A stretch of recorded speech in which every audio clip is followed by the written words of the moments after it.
Hey everybody, Roger Levin here with your Specialty Practice Pearl of the Week. I want to talk about one of the biggest referral marketing mistakes you can make that can quickly kill a referral relationship. And if that sent a chill down your spine, it probably should, but I'm not trying to be scary. I don't do scary, I do real stories, and this is one that came up again. I've heard it over the years last week with a new client who called us after losing his top A. What happened was there was a patient problem. Doesn't matter what it is, doesn't matter who's right or wrong, there was a patient problem. The patient, as you've already guessed, was referred by a top A. And the patient was angry, left the practice, wrote a nasty review, wrote an email to the referring doctor. When he came back to the referring doctor for the next part of treatment, he blasted the specialty practice.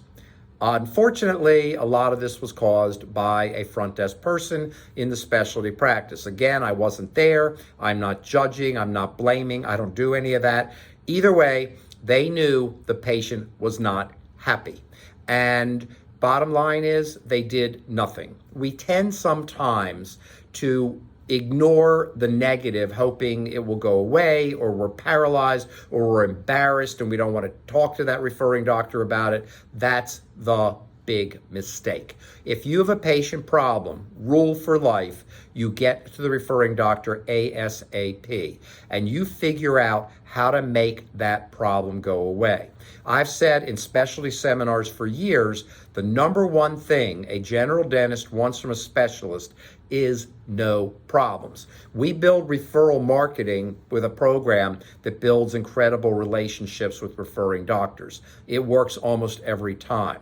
But the fastest way to undermine it or kill it is by having an unhappy patient and you do nothing.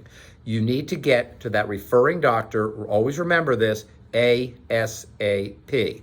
It doesn't matter what happened. It doesn't matter who's wrong. You're not there to be defensive. You're there to solve it. Don't make it the referring doctor's problem because a patient was unhappy for whatever reason in your office. And my view is, unless it's a really high fee, in most cases, give them the money back, apologize. No patient is worth the loss of a top A. This new client lost his top A. That's why he called us.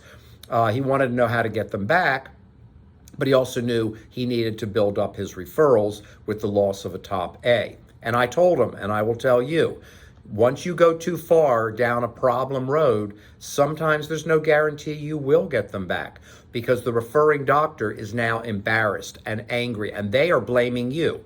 Specialists shouldn't blame anybody. I never blame anybody, but referring doctors, your customers, will blame. And when people blame you, they leave you. So I don't want this to be a negative pearl of the week, but I do want to teach most important things. One of the biggest mistakes, patient problem, and we ignore it. You want to make it go away, and you've got to communicate with that referring doctor. As always, I wish you increased practice production and referrals every year.